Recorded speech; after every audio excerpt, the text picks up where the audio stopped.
희정아, 너 진짜 힘들겠다. 시어머니랑 같이 사는 거야? 그러자 며느리가 대답했습니다. 아휴, 내 말이. 나도 스트레스 받아 죽겠어. 그래도 집은 크고 좋잖아. 이 집도 시어머니가 해주신 거지? 그게 무슨 소용이야. 조용히 애나 봐주시지. 뭘 해도 트집 잡고. 그럼 따로 살면 되잖아. 말이 쉽지. 남편이 대단한 효자라서 안 된대. 그런데 그때 문틈 너머로 며느리의 입에서 더욱 충격적인 말이 들려왔습니다. 아휴, 우리 시어머니. 차라리 어디로 확 사라져버렸으면 좋겠어. 그럼 내 속이 얼마나 시원할까? 어머, 얘 말하는 것 좀 봐.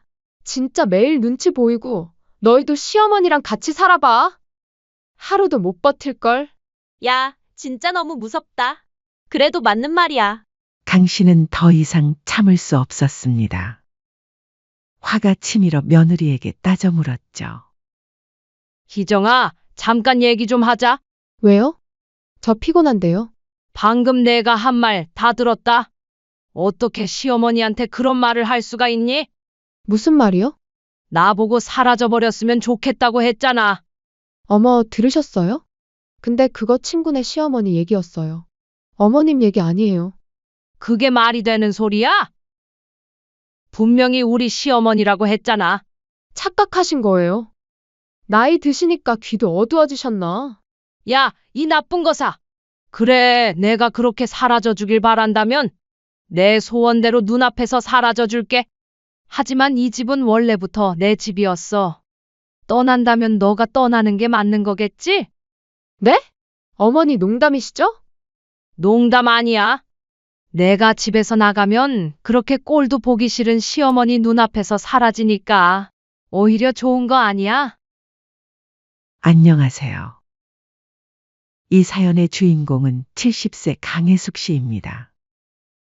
강 씨는 평생을 가족만 바라보며 살아온 그야말로 헌신적인 어머니였습니다. 남편을 일찍 여의고 홀로 아들을 키우며 모든 것을 희생해왔죠. 아들이 결혼하고 손주까지 생기자 강 씨는 마음 한편이 든든해졌습니다. 이제야 외롭지 않은 노후를 보낼 수 있을 거라고 생각했거든요. 하지만 설마 자신이 그토록 아끼던 며느리에게 차라리 확 사라져 버렸으면 좋겠다는 말을 듣게 될 줄은 꿈에도 상상하지 못했습니다. 아들은 40 중반의 평범한 회사원이었습니다. 성격은 온순하고 효심도 있었지만 결정적인 순간에는 항상 우유부단했죠. 며느리는 공무원으로 밖에서는 괜찮은 평가를 받고 있었습니다. 말끔하고 단정한 외모의 예의도 바른 편이었거든요.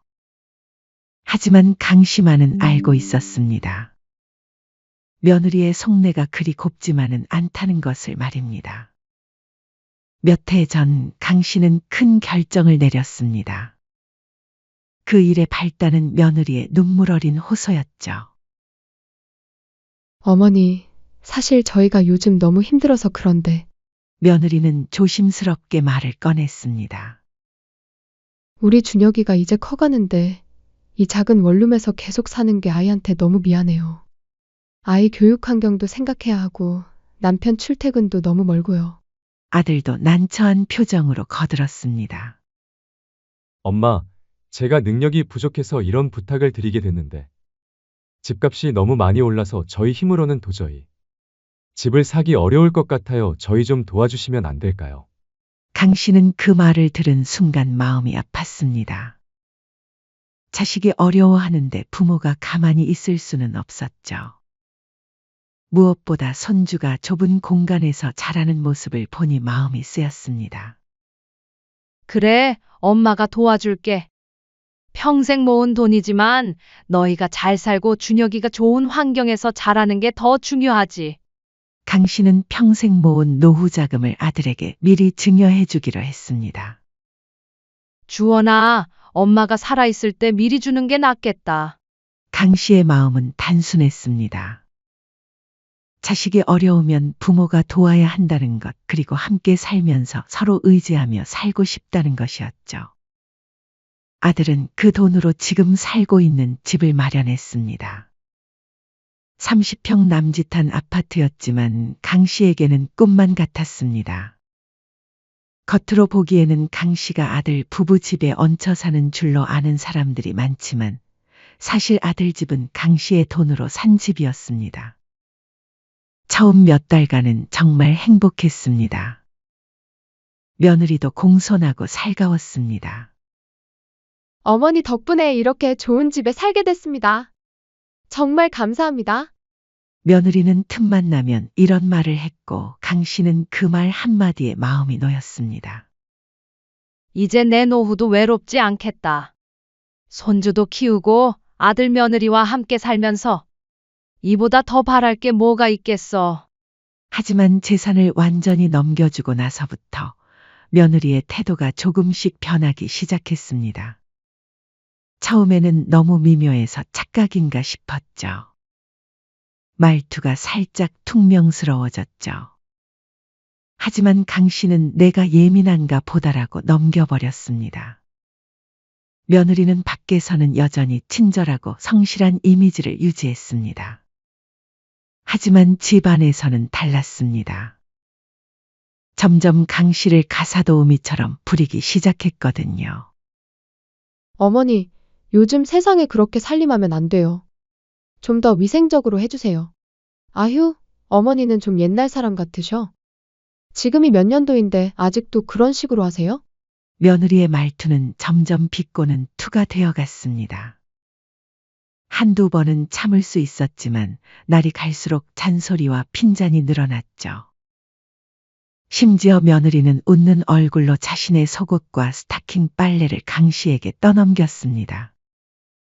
어머니, 이거 좀 빨아주세요. 손이 많이 가는 거라서요. 애기는 어머니가 제일 잘 달래시잖아요. 오늘도 부탁드려요. 6살 손주 돌봄은 온종일 강 씨의 몫이었습니다. 며느리는 퇴근 후에 돕히고 나다며 자신의 방으로 들어가 버리곤 했죠. 강 씨는 손주가 예뻐서 기꺼이 돌봐주고 싶었지만 며느리의 당연하다는 듯한 태도가 점점 마음에 걸렸습니다. 아들에게 넌지시 얘기해봐도 소용없었습니다. 아들은 늘 회사 일로 바빠서 집안일에는 관심이 없었습니다. 강 씨가 가끔 서운함을 토로하면 엄마도 애 보고 싶어서 애 돌봐주시는 거잖아요. 희정이도 직장 다니느라 힘든데 이해해주세요. 라고 넘겨버렸죠.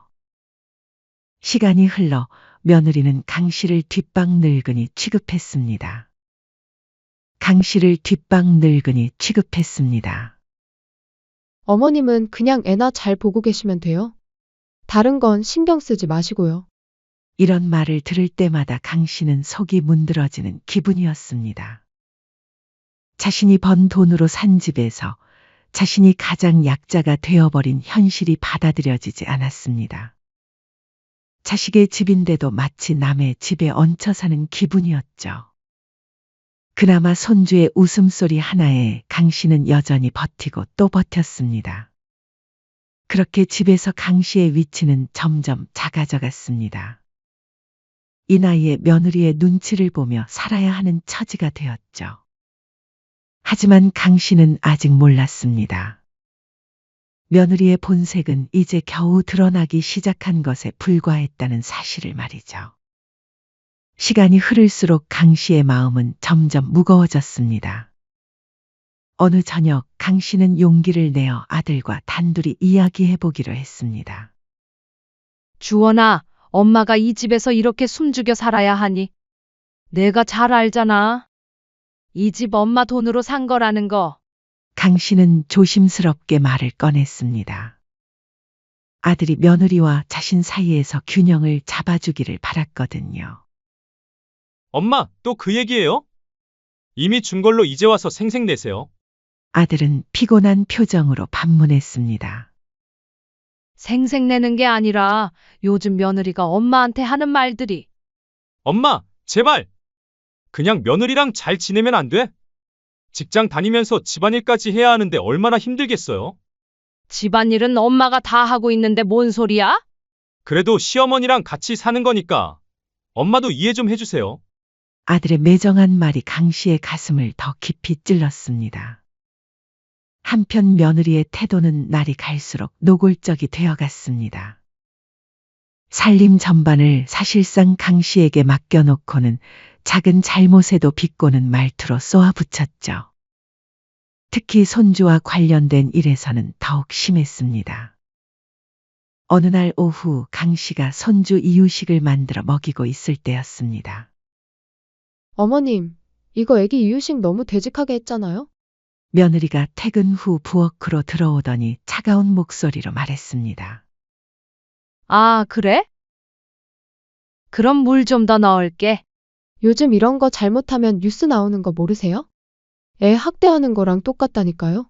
며느리의 말에 강 씨는 속에서 천불이 일어났습니다. 학대라니 그게 무슨 소리야? 내가 일부러 그런 것도 아니고. 일부러든 아니든 결과는 마찬가지죠. 애가 목에 걸리면 어떡할 거예요? 손주 밥 굶기는 할머니가 어딨냐? 암튼 요즘 세상에 애 굶기면 경찰 오는 세상이에요. 조심하세요. 강 씨는 말문이 막혔습니다. 며느리의 이런 말을 들을 때마다 강 씨는 정말 자신을 존중하는지 의문이 들었습니다. 그런데 며칠 후 며느리가 집들이를 한다고 발표했습니다. 강 씨는 처음엔 반가웠습니다. 사람들이 와서 집이 북적거리면 분위기도 좋아질 것 같았죠. 하지만 며느리의 태도를 보니 그게 아니었습니다. 집들이를 앞두고 며느리의 말투는 완전히 명령조였습니다. 과일은 꼭 껍질 다 깎아서 담아두시고요. 테이블 보는 주름 펴서 깔아놔야 하는 거 아시죠? 마치 호텔 직원에게 지시하듯 일러주면서 틈틈이 더욱 모독적인 말을 덧붙였어요. 어머님, 나이 드신 분들은 기억력도 가끔 가물가물하니까 다시 한번 말해두는 거예요. 하지만 강 씨는 이를 악물고 참았습니다. 드디어 손님들이 왔습니다. 며느리의 고등학교 동창 친구들이었죠. 그런데 손님들이 오자마자 며느리는 강 씨에게 손주를 안겨주며 말했습니다. 어머님, 준혁이 잠들 시간이에요. 좀 재워주세요. 그리고는 손님들과 거실로 가버렸습니다. 강 씨는 손주를 안고 뒷방으로 들어갔지만 마음이 씁쓸했습니다. 뒷방에서 손주를 재우고 있는데 거실에서 들려오는 대화 소리가 귀에 들어왔습니다. 며느리의 친구들은 모두 말끝마다 교양 있는 척했지만 시선과 어투는 매서웠어요. 희정아, 진짜 너 힘들겠다. 시어머니랑 같이 사는 거야? 며느리의 친구들이 희죽희죽 웃으며 말했습니다. 그러자 며느리가 대답했어요. 에휴, 그러게 말이야. 나도 스트레스 받아 죽겠어. 그래도 집은 크고 좋잖아. 이거 시어머니가 해주신 거지? 그게 무슨 소용이야. 매일 간섭하고 뭘 해도 트집 잡고. 며느리는 한숨을 푹 쉬며 마치 자신이 희생자인 것처럼 연기했습니다. 그럼 따로 살면 되잖아. 말이 쉽지. 남편이 효자라서 안 된대. 강 씨는 그 말을 문틈 너머로 들으며 손주를 안고 있었어요. 가슴이 먹먹해졌지만 손주가 깨면 안 되니까 꾹 참았습니다. 그런데 그때 문틈 너머로 며느리의 입에서 더욱 충격적인 말이 들려왔습니다. 아휴, 우리 시어머니. 차라리 확 사라져 버렸으면 좋겠어. 그럼 얼마나 내 속이 편할까? 강 씨는 귀를 의심했습니다. 어머, 얘 말하는 것 좀 봐. 진짜 매일 눈치 보이고 너희도 시어머니랑 같이 살아봐. 하루도 못 버틸걸. 친구들은 박장대소하며 맞장구 쳤습니다. 야, 진짜. 너무 무섭다. 그래도 맞는 말이야. 강 씨는 손이 떨리고 귀가 멍해졌습니다. 손주는 작게 할머니, 나 졸려 하며 눈을 감았어요. 강 씨는 흐르는 눈물을 옷깃으로 닦았습니다. 몇 시간이 지나고 손님들이 떠난 후 강 씨는 더 이상 참을 수 없었습니다. 화가 치밀어 며느리에게 따졌죠. 희정아, 잠깐 얘기 좀 하자. 왜요? 피곤한데요? 방금 내가 한 그 말 들었다. 어떻게 그럴 수 있니? 강 씨의 목소리는 분노와 서운함으로 떨렸습니다. 무슨 말요? 나보고 사라져버렸으면 좋겠다고 했잖아. 강 씨의 목소리는 분노와 서운함으로 떨렸습니다. 하지만 며느리는 전혀 당황하지 않고 싸늘한 웃음을 지었습니다. 귀 밝으시네요? 근데 그거 친구 시어머니 얘기였어요. 어머님 얘기 아니에요. 누가 봐도 뻔한 거짓말이었습니다. 대화의 맥락상 자신에 대한 얘기라는 게 너무 명확했지만 며느리는 뻔뻔하게 잡아떼고 있었습니다. 그게 말이 되는 소리야? 분명히 우리 시어머니라고 했잖아. 착각하신 거예요. 나이 드시니까 귀도 어두우신가. 야, 이 나쁜 거사. 그때 강 씨는 며느리의 차가운 얼굴을 바라보며 떨리는 목소리로 말했습니다. 그래. 그렇게 사라져줬으면 좋겠다면 내가 내 눈앞에서 사라져 줄게. 그럼 그렇게 하세요. 아무도 붙잡지 않을 테니까. 심지어 며느리는 그 말을 듣고도 아무렇지 않다는 표정이었습니다. 이 집은 원래부터 내 집이었어. 떠난다면 너가 떠나는 게 맞는 거겠지? 네? 어머니 농담이시죠? 농담 아니야. 내가 집에서 나가면 그렇게 꼴도 보기 싫은 시어머니 눈앞에서 사라지니까 오히려 좋은 거 아니야? 그날 밤 강 씨는 잠을 이룰 수 없었습니다. 며느리의 말이 머릿속에서 계속 맴돌았죠. 새벽녘 강 씨는 서랍 깊숙이 숨겨둔 증여 계약서를 꺼냈습니다. 그래. 그렇게 내가 불편하다면 내가 원하는 대로 내가 사라져 줄게. 강 씨의 마음속에 결심이 서기 시작했습니다. 하지만 이 집은, 이 돈은 내 것이었어. 이제 다시 되찾자. 내가 어떻게 사라지는지 두고 보라고. 계약서를 보며 강 씨는 냉소적인 미소를 지었습니다. 강 씨는 그날 밤부터 계획을 세우기 시작했습니다. 며느리가 원하는 대로 사라져주되 강 씨만의 방식으로 사라져줄 생각이었습니다. 다음 날 아침 강 씨는 평소보다 일찍 일어났습니다.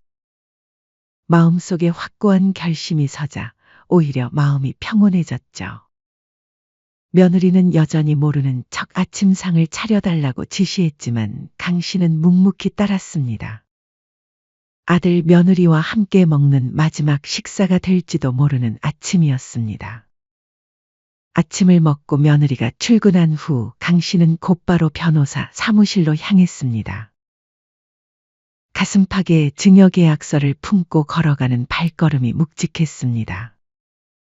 몇 전 아들 며느리와 함께 처음 변호사 사무실에 갔을 때가 떠올랐습니다.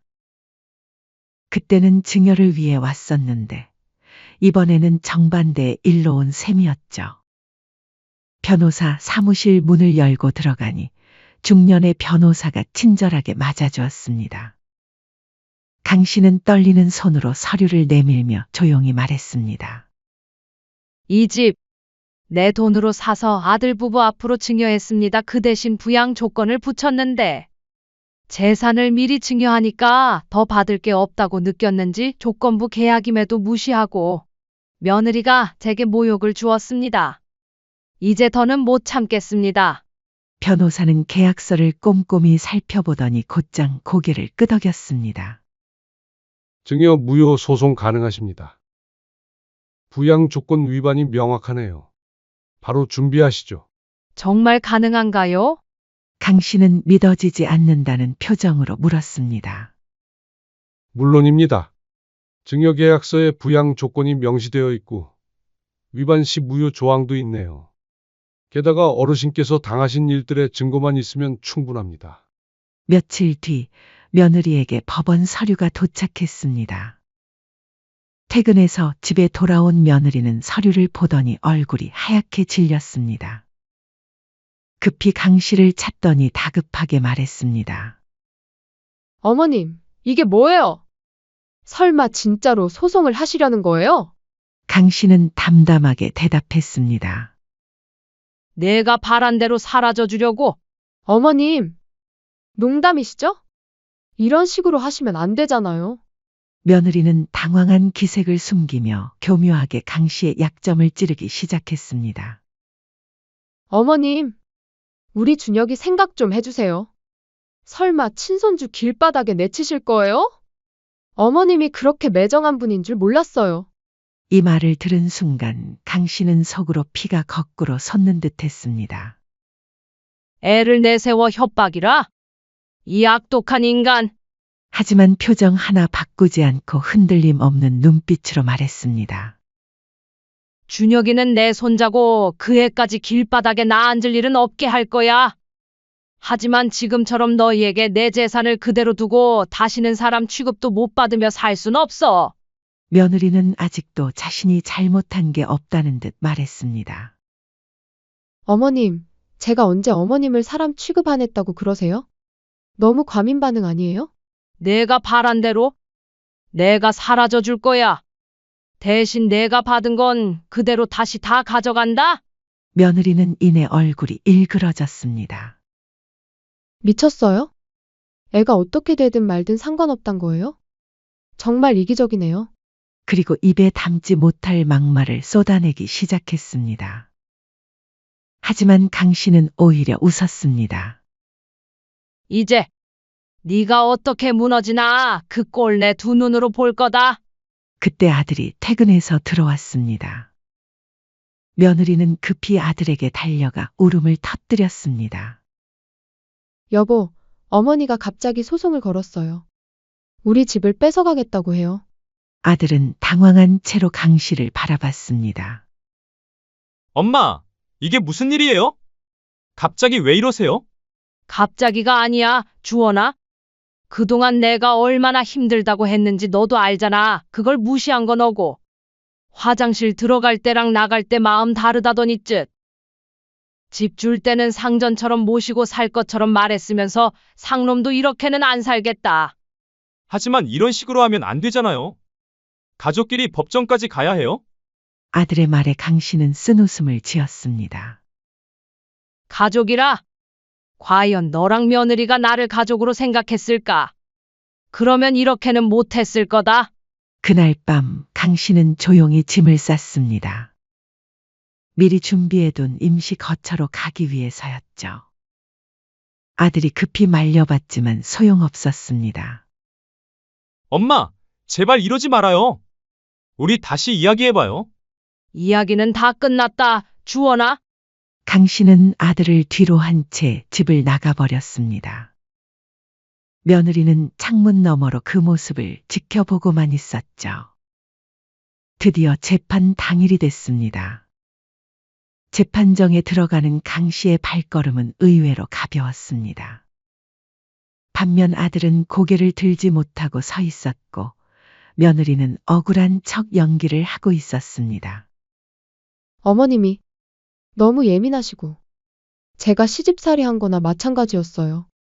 조금만 말해도 서운해하시고 며느리는 마치 자신이 피해자인 것처럼 말했습니다. 하지만 재판 준비 기간 동안 강 씨는 그동안 당했던 일들의 증거를 차곡차곡 모았습니다. 며느리가 모욕적인 말을 할 때마다 몰래 녹음했던 파일들, 동네 사람들의 증언, 집들이 때 있었던 일을 목격한 이웃의 진술서까지 모든 것을 준비했습니다. 이건 며느리가 애 학대 운운하며 내게 소리친 녹취입니다. 이건 손주를 빌미로 협박한 통화 내용이고요. 강 씨는 하나하나 증거를 제시하며 말했습니다. 저는 며느리에게 모욕당하며 살아왔습니다. 시어머니라는 이유로 사람 취급 못 받았습니다. 그리고 제 돈으로 산 집에서 사라지길 바란다는 소리를 들었습니다. 재판정이 조용해졌습니다. 강 씨는 마지막으로 또렷하게 말했습니다. 그 며느리 소원 들어주러 여기 왔습니다. 판사는 제출된 증거들을 꼼꼼히 검토한 후 며느리 쪽을 날카롭게 노려봤습니다. 피고 측에서는 이에 대해 어떻게 해명하시겠습니까? 며느리는 당황하며 변명했지만 녹취록과 증인들의 일치된 증언 앞에서는 무력했습니다. 부양 조건 불이행과 모욕적 언행이 모두 입증되었습니다. 증여 무효 청구를 인용합니다. 판사의 판결이 떨어지는 순간 강 씨는 가슴이 뻥 뚫리는 기분이었습니다. 끝내 진명이는 다시 강 씨 앞으로 돌아왔고 추가로 아들과 며느리는 그동안 강 씨에게 받았던 생활비까지 모두 토해내야 하는 처지가 되었습니다.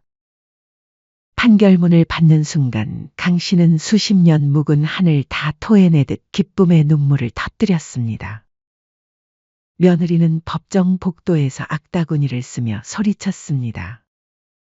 이게 무슨 인정 못해요? 항소할 거예요. 어떻게 이런 일이 있을 수 있어요? 강 씨는 그런 며느리의 얼굴을 똑바로 보며 차분하면서도 냉철하게 말했습니다. 항소? 해봐라. 증거는 차고 넘치니까. 그동안 내가 나한테 어떻게 했는지 법정에서 더 자세히 얘기해도 되고. 며느리는 말문이 막혔습니다. 강 씨는 계속해서 또렷하게 말했습니다. 나는 이제 내 집, 내 삶으로 돌아갈 거다. 그리고 너희는 그동안 시어머니 무시하고 고마워할 줄 몰랐던 그 대가를 치른 거야. 그리고 아들을 향해 돌아서며 마지막으로 말했습니다. 주원아, 엄마가 마지막으로 하는 말이다. 내가 정말 반성하고 이제부터라도 내 힘으로 살아라. 그리고 엄마가 참고 희생하는 건 당연한 게 아니란 거 알아줬으면 해. 강 씨는 그렇게 말하고는 당당하게 돌아섰습니다. 법정 문을 나오는 발걸음이 세상에서 가장 가벼웠습니다. 70년 인생에서 이토록 통쾌한 기분을 느껴본 적이 없었죠. 이제야 진짜 자신의 인생을 되찾은 기분이었습니다. 재판이 끝나고 강 씨는 자신의 집으로 돌아왔습니다. 정확히 말하면 되찾은 집이었죠. 문을 열고 들어서는 순간 마음 깊은 곳에서 무언가가 뻥 뚫리는 기분이었습니다. 거실을 천천히 둘러보며 강 씨는 작게 웃었습니다. 더 이상 며느리의 비아냥거림도 눈치 볼 필요도 없었죠. 첫 번째로 한 일은 며느리의 흔적을 모조리 치워내는 것이었습니다. 부엌 한켠에 널려있던 화장품, 잡동사니까지 전부 박스에 담아 내던졌어요. 이제 이 집엔 내 것만 두겠다. 남 좋은 일만 시키던 시절은 끝났어. 며칠 후 강 씨는 큰 결정을 내렸습니다. 바로 집을 전세로 내놓기로 한 것이었죠. 굳이 이 큰 집에서 혼자 살 필요가 없었습니다. 그보다는 전세금으로 노후 자금을 확보하고 작은 곳에서 편안하게 사는 게 나을 것 같았습니다. 세입자가 들어오고 통장에 전세금이 찍히는 순간 등에 짊어지고 있던 무거운 돌덩이가 산산조각 나는 기분이었습니다. 강 씨는 도심에서 조금 떨어진 조용한 동네에 작은 원룸을 얻었습니다. 비록 작았지만 온전히 자신만의 공간이라는 것이 무엇보다 소중했습니다. 한동안은 그냥 쉬었습니다. 70년 넘게 살면서 이렇게 마음 편히 쉬어본 적이 언제였나 싶었죠. 하지만 며칠이 지나자 강 씨의 손끝이 근질거리기 시작했습니다. 매일 집에서 TV만 보고 있는 건 너무 아깝지. 그렇게 해서 얻은 작은 자리가 초등학교 근처 구석진 골목에 있는 작은 상가였습니다. 강 씨는 그곳에 김밥집을 열기로 했어요. 소소하게 소일거리 삼아 시작한 일이었지만 생각보다 재미있었습니다. 할머니, 김밥 하나 주세요. 아이들이 학교를 마치고 와서 김밥을 사가는 모습을 보니 마음이 따뜻해졌죠. 강 씨의 손맛이 좋다는 소문이 동네를 넘어 퍼지기 시작했습니다.